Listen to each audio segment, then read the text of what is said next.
What are we gonna do today, brain? The same thing we'll do every video, Becky. Try and take over the world with science!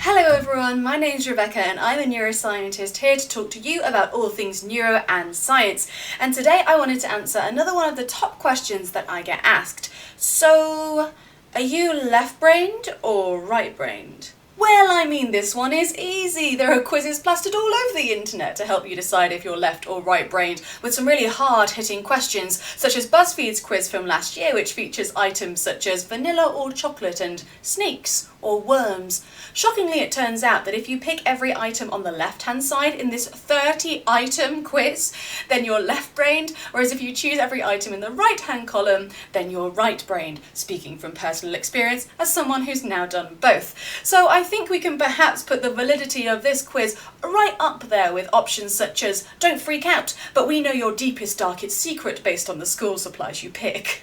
Other quizzes instead focus on bistable perceptions, or pictures which seem to flick back and forth. Is this faces or trees, ducks or squirrels? They ask you questions about your ideal wardrobe, about which is your dominant hand. Do you like things neat or disorganized? Do you prefer visual or abstract numbers or letters? So what's the deal? Is it true that the two halves of the brain have different jobs to do? And is it true that some people's brains use one half more than the other? Well, traditionally, the left brain is more associated with being logical and mathematical, while the right brain is much more abstract and creative. And there is a touch of truth to this. You see, in neuroscience, as well as having this idea of localization, or that certain parts of the brain do certain things, you can hear more about that in my 10% myth video, there's also the idea of lateralization. And that's that the two halves or hemispheres of the brain tend to take point on different functions. For example, the left part of the brain is much more strongly linked with language, while the right part of the brain is more associated with non-verbal spatial reasoning, much more abstract. Even music is processed here, apparently. There are also some very pragmatic differences between the two hemispheres of the brain, such as the fact that the left hemisphere controls the right side of the body, while the right hemisphere controls the left side of the body. We're really not sure why the brain has chosen to do this. Bit of a rogue move having the wires cross, but hey, who am I to argue with billions of years of evolution? Do not come for me, Darwin. Some of the most interesting research into lateralization comes from people whose two hemispheres are separated. You see, in healthy individuals, the two hemispheres are connected by a bundle of white matter fibers known as the corpus callosum. This set of fibers acts as a bridge between the two halves of the brain, allowing them to communicate and work together effectively. But when the corpus callosum is missing, we get some really interesting insights into how the two halves of the brain function independently. And this is a common way to do science, especially neuroscience.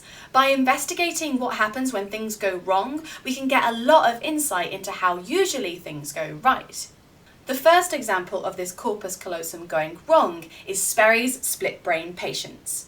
Roger Sperry was very interested in how the corpus callosum worked, and previously he'd done research in animals in which he'd cut the corpus callosum to see what effect it had. But in 1967, his research shifted to humans. You see, a corpus callosotomy, it's like a lobotomy, like the thing where it's a neurosurgery. Okay, it's a neurosurgery in which we cut the corpus callosum, and it's called a corpus callosotomy, it's a corpus callosotomy.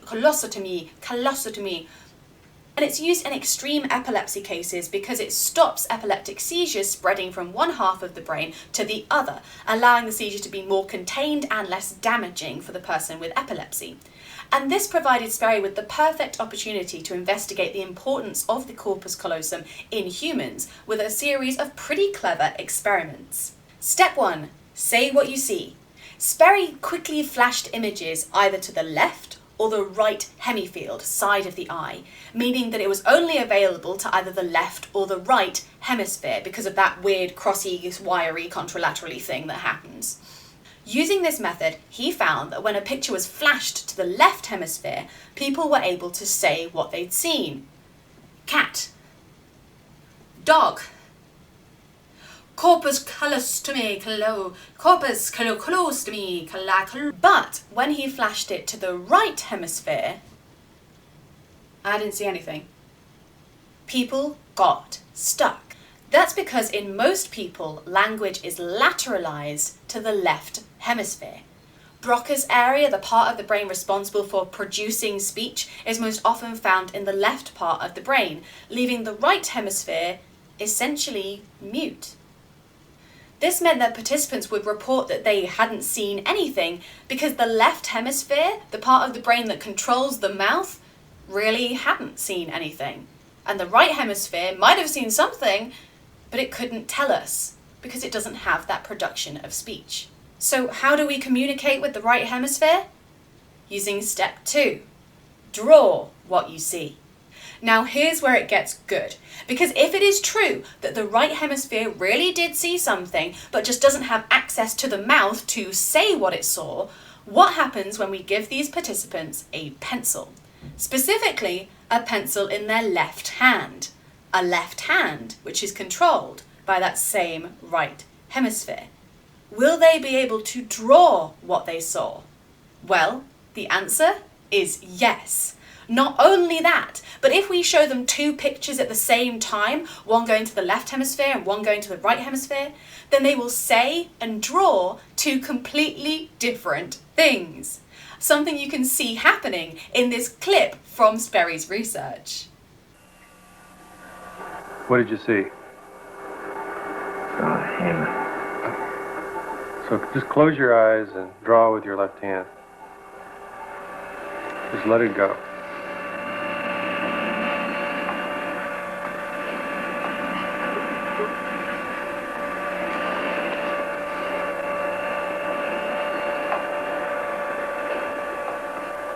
That's nice. What's that?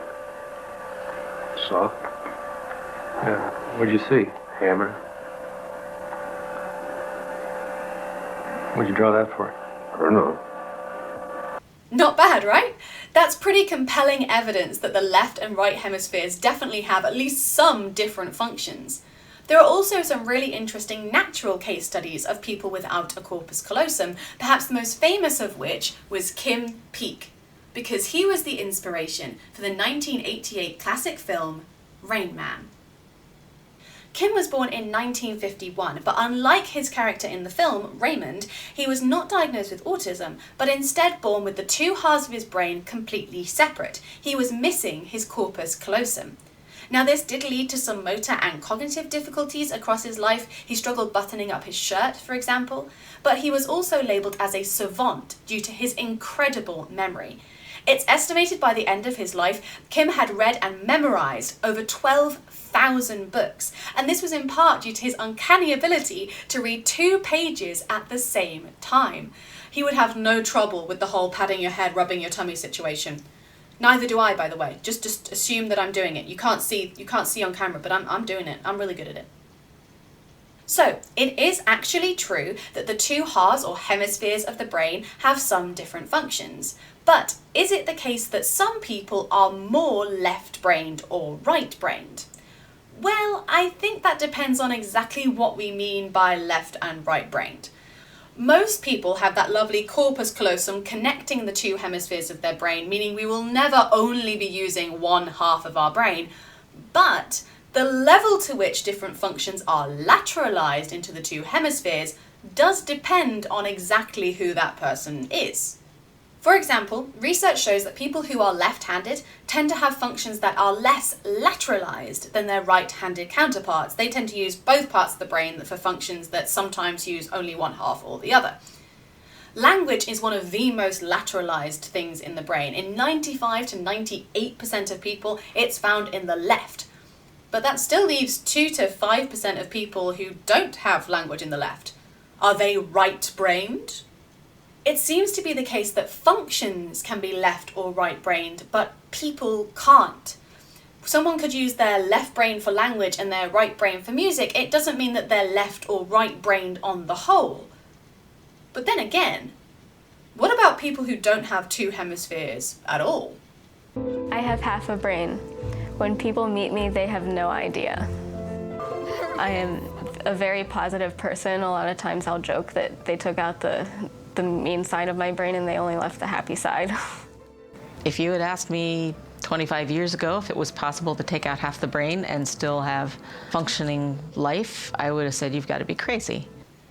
See, this is where the whole story of localization and lateralization gets even more confusing, because our brains don't stay the same throughout our lives. They are what we call plastic, and by this I do not mean they are made out of Play-Doh. Sorry, buddy. Go on. Shoo shoo. He'll get over it. When we talk about plasticity in the brain, we're talking about the brain's ability to rewire and reorganize itself. It's always on the move, your brain, always changing. As I'm speaking to you right now, those connections are altering. I went into neuroscience to change people's brains. If I'd known it would have been this easy, perhaps I wouldn't have bothered. The right side of the brain controls the left side of the body.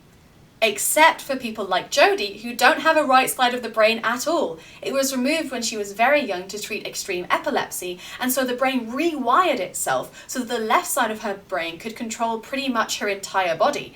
She's perhaps the only one of us who can truly say she is left-brained. Maybe I should send her the BuzzFeed quiz.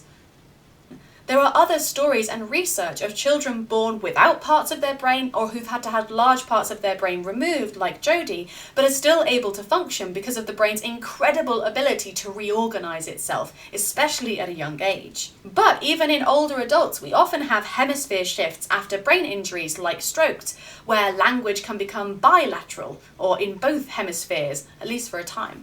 So, are you left-brained or right-brained? Well, as long as you've not had one half surgically removed, you are, of course, both.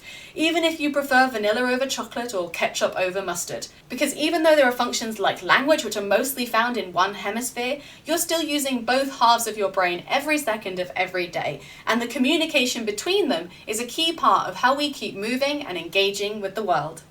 Makes you wonder what else we're wrong about, doesn't it? If only there was someone procrastinating her PhD who could investigate these kind of things. It's me. If you have any questions about the neuroscience we've covered today, or you have any suggestions for future videos, please do leave a comment down below. Other than that, it's time for me to go back to the lab and plot what I'm going to do for the next video. Until then, please do let me know of any progress you make in trying to take over the world. With science!